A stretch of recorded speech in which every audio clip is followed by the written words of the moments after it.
Hello friends, my YouTube channel Dimple Akter. আপনাদের নতুন video আসলাম। এই বাচ্চাটা খুবই খারাপ ছিল, সিপাপ ছিল, সিপাপ থেকে আজকে বের করা হয়েছে, কিন্তু বাচ্চার পেট অনেক নোংরা বেরিয়েছিল বলে ফিটিং দিতে পারিনি। এইমাত্র ওর ওজি ক্লিয়ার আছে, তাই ফিটিং দিচ্ছি। এটা মায়ের ইভিএম গেলে আনা হলো।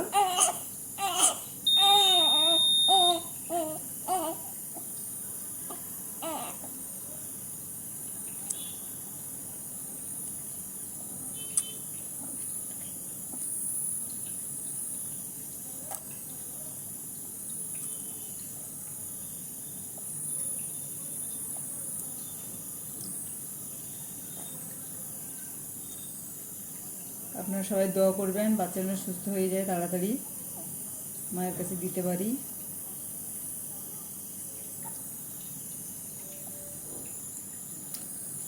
প্রথম ফিড বেশি দেওয়া যাবে না।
করো।